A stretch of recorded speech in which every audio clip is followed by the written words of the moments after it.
News 18 India।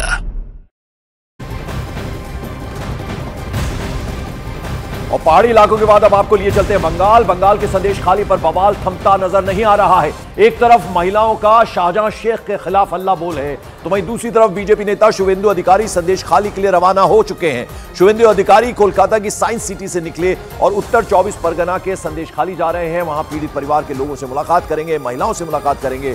साथ ही साथ शुवेंदु अधिकारी गिरफ्तार किए गए बीजेपी नेताओं के परिजनों से भी मुलाकात करेंगे। कलकत्ता हाईकोर्ट ने संदेश खाली से धारा 144 हटाने के आदेश दे दिए हैं। हाईकोर्ट ने शुवेंदु अधिकारी को संदेश खाली जाने की मंजूरी उन्होंने मांगी थी, वो दे दी गई है, लेकिन साथ ही साथ उन्हें यह ताकीद किया गया है कि भड़काऊ बयान उनकी तरफ से नहीं आना चाहिए। हम लोग कोर्ट में फिर गया था फ्राइडे, उस दिन बार का ऑनरेबल मेंबर एमएलए जनाब इर्दिस अली साहब का दुखद देहांत हुआ, इसलिए कोर्ट बंद हो गया। यस्टरडे पूरा दिन का हियरिंग हुआ। ऑनरेबल जस्टिस सब ऑप्शन के ऊपर डिस्कशन किया। स्टेट गवर्नमेंट का बात भी सुना, हम लोग का बात भी सुना। उसका बाद जो जजमेंट आया आप लोग हुआ आपका सामने है। हम लोग कोर्ट का ऑर्डर मानते हुए हम लोग निकलने वाला है। सम्मान्य एलओपी वादा किए थे कि हम लोग अदालत जाएंगे, अदालत से परमिशन लेकर हम लोग संदेश खाली जाएंगे। ठीक वैसा ही हो रहा है।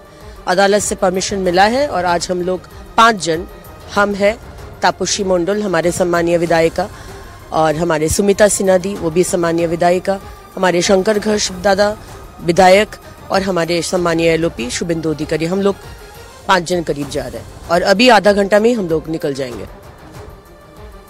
तो संदेश खाली को लेकर जबरदस्त बवाल मचा हुआ है। जैसा कि हमने आपको बताया कि शुवेंदु अधिकारी रवाना हो गए। हमारे साथ हमारे 2 सहयोगी जुड़ रहे हैं। अमित पांडे दिल्ली से हैं और साथ ही साथ आशिका के पास पहले मैं जाना चाहूंगा जो कि कोलकाता में मौजूद हैं। आशिका, जो बात आप कह रही थी 9 बजे के करीब निकलेंगे शुवेंदु अधिकारी, रवाना हो गए हैं, लेकिन विशेष ताकीद दी गई है, उन्हें कहा गया है कि किसी तरह का भी भड़काऊ बयान उनकी तरफ से नहीं आना चाहिए।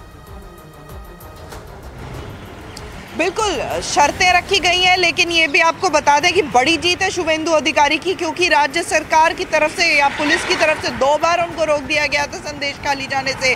एक बार कोलकाता में ही रोक दिया गया था, एक बार संदेश खाली के पास वहां पर रोक दिया गया था बैरिकेड लगा करके। लेकिन कोर्ट से न सिर्फ शुवेंदु अधिकारी को जाने की अनुमति मिली है, बल्कि पुलिस से ये कहा गया है कि आप शुवेंदु अधिकारी की सुरक्षा सुनिश्चित कराइए, अगर नहीं करा पाते हैं तो दंडित किए जाएंगे। और आपको ये भी बता दें कि धारा 144 जिसका बार बार हवाला देकर सुकांत मजुमदार को रोका गया, शुवेंदु अधिकारी को रोका गया, अधीर रंजन चौधरी को रोका गया, भाजपा की जो फैक्ट फाइंडिंग टीम थी उसको रोका गया था। अब उस धारा 144 को भी हटाने का निर्देश हाईकोर्ट ने दिया है और अगले 7 दिन तक धारा 144 हटाने का निर्देश दिया है। कुछ पॉकेट्स थे संदेश खाली के जहां पर 144 धारा लगाकर रखी गई थी, काफी समय से 9 तारीख से पूरे संदेश खाली में लगाई गई थी, फिर हटा करके कुछ पॉकेट्स में की गई थी। पंकज, वो हटा दिया गया है हाईकोर्ट की तरफ से। तो आज बिल्कुल, तो बड़ी खबर बता रही है, संदेश खाली के लिए रवाना हो चुके शुवेंदु अधिकारी। वहीं आज संदेश खाली की घटना पर राष्ट्रीय महिला आयोग की अध्यक्ष रेखा शर्मा पश्चिम बंगाल के डीजीपी और मुख्य सचिव से मुलाकात करेंगी, लेकिन उससे पहले कल रेखा शर्मा संदेश खाली दौरे पर थी। वहां उन्होंने पीड़ित महिलाओं से मुलाकात करने के बाद बड़ा बयान दिया। उन्होंने पश्चिम बंगाल में राष्ट्रपति शासन की जरूरत बताते हुए कहा कि राज्य में महिलाएं सेफ नहीं हैं। इसके साथ ही उन्होंने कहा कि पुलिस अपनी भूमिका सही से निभा नहीं रही है। अभी तक 2 ही व्यक्ति अरेस्ट हुए हैं, लेकिन उनका जो सरदार है वो शाहजहां, वो अभी तक बाहर है और जब तक वो अरेस्ट नहीं होगा मुझे नहीं लगता कि वो वहां पर सुरक्षित होंगी। मेरा विचार है कि प्रेसिडेंट रूल होना चाहिए, क्योंकि प्रेसिडेंट रूल के बिना पुलिस नहीं काम कर पाएगी या कोई भी एडमिनिस्ट्रेशन यहाँ पे काम नहीं कर पाएगा। अभी तक अगर बचाया जा रहा है शाहजहां को तो वो इसीलिए क्योंकि वो किसी ना किसी पॉलिटिकल पार्टी में है, इसलिए उसको बचाया जा रहा है। ऐसा नहीं है कि पुलिस अरेस्ट नहीं कर सकती, पुलिस अपना पार्ट नहीं प्ले कर रही। आज भी मैंने एसपी को बोला है कि एसपी साहब वहाँ पे कुर्सी पे बैठे थे जब मैं एक एक गली में घूम रही थी। उनकी ड्यूटी थी कि मेरे साथ आते और महिलाओं को सुनते, अपने आप सुनते कि क्या, मुझे नहीं सुनाना पड़ता उनको, वो खुद सुनते कि महिलाएं क्या कह रही हैं। और सिर्फ अगर आप पेपर पे चलोगे कि वो मोलेस्टेशन कह रही है, और वो लेडी कह रही है कि आप सर समझिए, मैं वो शब्द नहीं बोल सकती, मेरा बच्चा 12वीं में है, मैं वो शब्द नहीं बोल सकती, अगर मैं बोलूंगी तो मेरा बच्चा क्या सोचेगा। लेकिन वो समझना नहीं चाहते। तो एनसीडब्ल्यू की अध्यक्ष हैं रेखा, उन्होंने साफ ये कहा, आंखों से जो देखा उसको बयान किया कि पुलिस ठीक से अपना काम नहीं कर रही है। बड़ा बयान उन्होंने दिया और साथ ही साथ उन्होंने राष्ट्रपति शासन लगना चाहिए ये बात कही है। संदेश खाली से जुड़ी एक और बड़ी ब्रेकिंग न्यूज आ रही है। संदेश खाली घटना को लेकर एनआईए तफ्तीश की तैयारी में है। सूत्रों के मुताबिक केंद्र सरकार के पास इस घटना को लेकर उच्च स्तरीय जांच की मांग जो बीजेपी नेताओं की ओर से की गई, उसके बाद यह मामला एनआईए को दिया जा सकता है। खबर है कि राष्ट्रीय महिला आयोग, राष्ट्रीय अनुसूचित जाति आयोग और अन्य एजेंसियों द्वारा केंद्र सरकार को मुहैया करवाई गई सूचना के आधार पर एनआईए की जांच का फैसला लिया जा सकता है।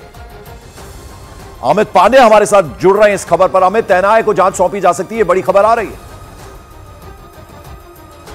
जी बिल्कुल, देखिए गवर्नर ने भी इन एजेंसियों के साथ गृह मंत्रालय और केंद्र सरकारों को एक विस्तृत अपनी रिपोर्ट सौंपी है और इसके बाद इस महत्वपूर्ण फैसले, एनआईए जांच के इस महत्वपूर्ण फैसले की पूरी तैयारी कर ली गई है। और इसकी वजह भी बहुत साफ है, क्योंकि जिस तरीके से महिलाओं के ऊपर उत्पीड़न के आरोप सामने आते गए और उसके अलावा जमीनों पर कब्जा करने की भी शिकायत आती गई है, तो उन सारी बातों को देखते हुए यह उच्च स्तरीय जांच की पूरी तैयारी है। और कहीं ना कहीं जो परिस्थितियां, जो सूचना मिली है यहाँ पर केंद्रीय एजेंसियों को, उसके मुताबिक सुनियोजित तरीके से ये पूरा काम हो रहा था। और इसमें न केवल संदेश खाली बल्कि बाहर के भी लोगों के, बसीरहाट जिले के बाहर के भी लोगों का हाथ हो सकता है। इसलिए यह महत्वपूर्ण कदम यहाँ पर उठाने की तैयारी है और हम आने वाले दिनों में देखेंगे अन्य केंद्रीय एजेंसियां भी अपने अपने स्तर पर यह कार्रवाई शुरू करेंगे। आखिरकार कैसे इतने दिनों तक ये घटनाएं हो रही हैं और शिकायतें जो महिलाओं की ओर से अब आ रही हैं,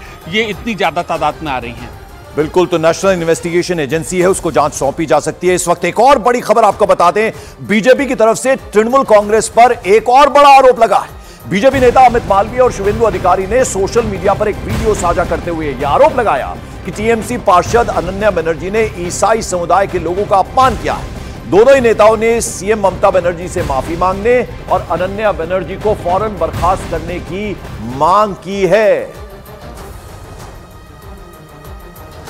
तो आपको बता दें, यह वीडियो जारी किया गया जिसमें अनन्या बनर्जी, उनका यह दावा है शुवेंदु अधिकारी और अमित मालवीय बीजेपी नेता का कि ईसाई समुदाय का अपमान हुआ है और फौरन जो सीएम है ममता बनर्जी, उनसे माफी मांगने की मांग की है। और साथ ही साथ कहा है कि अनन्या बनर्जी को, उन पर यह आरोप है, उन्हें फौरन बर्खास्त किया जाए। हमारी सहयोगी आशिका लगातार हमारे साथ बनी हुई है। आशिका, इस खबर के बारे में क्या डिटेल? एक वीडियो जारी किया गया अमित मालवीय के तरफ से और उसमें यह कहा गया है कि ईसाई समुदाय का अपमान हुआ है, लिहाजा ममता बनर्जी माफी मांगे और अनन्या बनर्जी को फौरन बर्खास्त किया जाए।